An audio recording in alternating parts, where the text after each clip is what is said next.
साल 2006 में एक फिल्म आई थी जिसका नाम था गैंगस्टर। उस फिल्म में इमरान हाशमी लीड रोल में थे और उसी फिल्म में एक नया चेहरा दिखा था।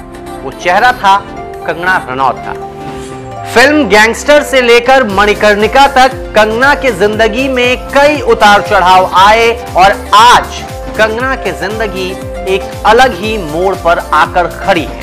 आज कंगना रनौत की हर ओर चर्चाएं हो रही है और एक तरह से देखा जाए तो इस वक्त मुंबई में कंगना वर्सेस शिवसेना है। हालांकि ये कोई पहली बार नहीं है जब कंगना रनौत का नाता किसी विवाद से जुड़ा हो। इससे पहले भी कई विवादों में कंगना रनौत घिर चुकी हैं। आपको हम वो सारे विवाद बताएंगे, लेकिन सबसे पहले आपको बताते हैं कंगना की जिंदगी से जुड़ी कुछ खास बातें, बताते हैं कि आखिर कैसे बहुत ही कम समय में कंगना ने सफलता हासिल की। 19 साल की उम्र में बॉलीवुड में कंगना ने अपना कदम रखा था और फिल्म गैंगस्टर से बॉलीवुड करियर की शुरुआत की थी। क्वीन और तनु वेड्स मनु से कंगना को एक अलग पहचान मिली। हिमाचल प्रदेश की रहने वाली कंगना रनौत ने फिल्म गैंगस्टर में सभी का दिल जीता। उनके अभिनय के सभी कायल हो गए और इसी फिल्म के लिए उन्हें बेस्ट डेब्यू एक्टर का अवार्ड भी मिला। इसके बाद कंगना कई फिल्मों में आई और वो सफलता की सीढ़ियां चढ़ती गई। फिर चाहे वो बात हो तनु वेड्स मनु की या फिर क्वीन की, या फिर हम बात करें तो लाइफ इन अ मेट्रो जैसी एक शानदार फिल्म। हर फिल्म में उनका जो किरदार था वो एक अलग तरीके का था और लोग उन्हें बहुत पसंद करने लगे। लेकिन ये सब कुछ इतना आसान नहीं था। सीढ़ियां उन्होंने चढ़ी, कामयाबी उन्होंने हासिल की, लेकिन ये सब कुछ इतनी आसानी से नहीं मिला। उन्हें भी कई कठिनाइयों का सामना करना पड़ा। बहुत सारी मुश्किलें थी जिसके कारण वो रुक भी सकती थी, लेकिन उन्होंने डटकर मुकाबला किया और वो आगे बढ़ती गई। कंगना को बहुत कुछ झेलना पड़ा, खासकर जब वो स्ट्रगलिंग फेज में थी। स्ट्रगल के टाइम में सिर्फ रोटी अचार खाकर ही उन्होंने दिन गुजारे। सबसे बड़ी प्रॉब्लम सही से इंग्लिश का नहीं आना है। इंग्लिश सही तरीके से नहीं आने के कारण ही उन्हें कई बार रिजेक्शन का सामना भी करना पड़ा। इन सब से हटकर कंगना रनौत का विवादों से भी गहरा नाता रहा है। वो कई बार आरोपों में घिरी है। क्या कुछ वो आरोप है, क्या कुछ विवाद थे जिनमें कंगना का नाम आया, आपको हम पहले ये बताते हैं। आदित्य पंचोली के साथ दूरी आने के बाद एफआईआर उन पर दर्ज कराना, ऋतिक रोशन के साथ विवाद भी कंगना का काफी लंबा चला। कंगना रनौत पर काला जादू करने का भी आरोप लगा। हालांकि ये सारे आरोप कितने सही हैं ये भी एक बहुत बड़ा सवाल है, क्योंकि इनमें से कोई भी अभी ऐसा आरोप नहीं है जो पूरी तरीके से सिद्ध हो चुका है, इसीलिए उन्हें दोषी भी नहीं कहा जा सकता है।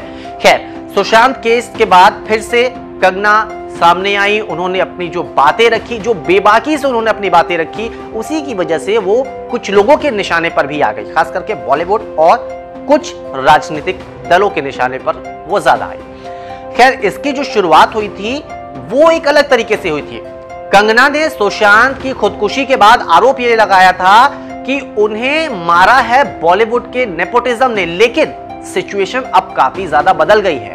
अब हालात जो है वो कंगना वर्सेस शिवसेना वाले हो गई है। 3 सितंबर को कंगना रनौत का शिवसेना के साथ विवाद हुआ। कंगना ने मुंबई की तुलना पाकिस्तान अधिकृत कश्मीर से की। कंगना के बयान पर शिवसेना की ओर से कड़ी प्रतिक्रिया आई। संजय राउत ने कहा कि अगर मुंबई पीओके जैसा है तो उन्हें यहां नहीं आना चाहिए। फिर 4 सितंबर को राउत के बयान पर कंगना भड़की।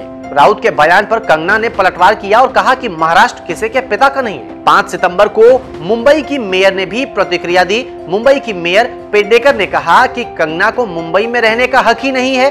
कंगना पर मुंबई और मुंबई पुलिस को बदनाम करने का आरोप तक लगाया गया। फिर 6 सितंबर को कंगना ने ललकारा। उन्होंने ऐलान किया कि 9 सितंबर को वो मुंबई आएंगी और उन्होंने ये सब ट्वीट करके जानकारी दी। कंगना के ललकार पर संजय राउत ने कंगना के लिए अपशब्द का इस्तेमाल भी किया। 8 सितंबर को कंगना के दफ्तर तक आंच पहुंची। बीएमसी ने कंगना के दफ्तर की दीवार पर नोटिस चिपकाया। 9 नवंबर को कंगना वर्सेस शिवसेना के हालात फिर से देखने को मिले। बीएमसी ने कंगना के दफ्तर पर हथौड़ा चलाया और कंगना रनौत ने मुंबई वापस आते ही खुला चैलेंज सीएम उद्धव ठाकरे को दिया।